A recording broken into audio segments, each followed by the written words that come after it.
Hey guys, this is Mr. Breen, and in this video I'll be talking about the Greek middle voice. So here are a few examples.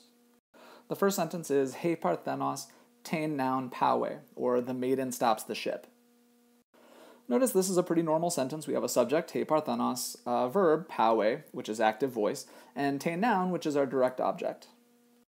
Our second sentence is He Parthenos pauetai, or the maiden stops.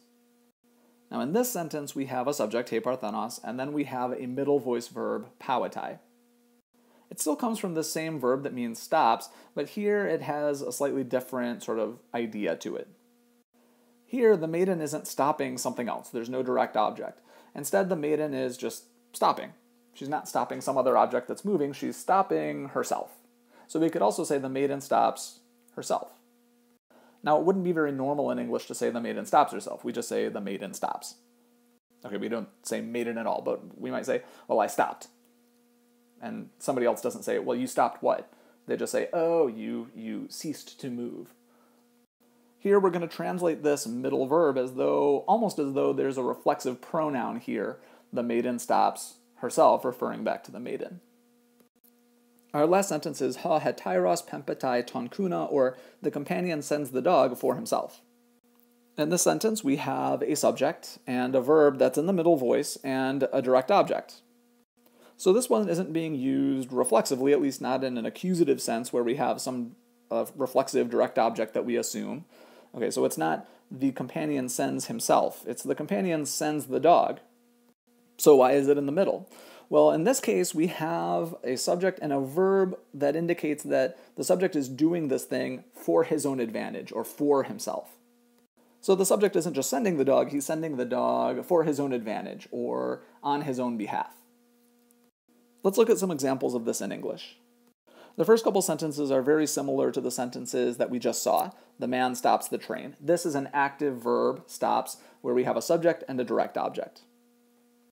The second sentence, the man stops, and you could put himself in there. We normally don't in English, but you could do that. The man stops himself. And this is going to be a middle voice with sort of an accusative, reflexive idea to it. Our last sentence here, the man is stopped, is a voice that we're not going to see in Greek for a little bit. We'll see it, before too long, but this is the passive voice.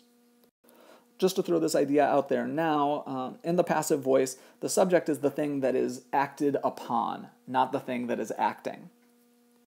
So let's take a look at some final examples in Greek. The sentence, ha basileus pethe ton andra, means the king persuades the man. Normal sentence, we have a subject, a verb that's active, and ton andra, which is a direct object. But we can also say, ha aner pethetai to basile, or the man obeys the king. Notice here, and this is the same verb, pethomai. Notice here that in the active it means persuades, but in the middle it actually takes on the sort of different meaning of obeys. Notice too that it actually takes a dative object rather than an accusative object. You don't obey an accusative, you obey a dative.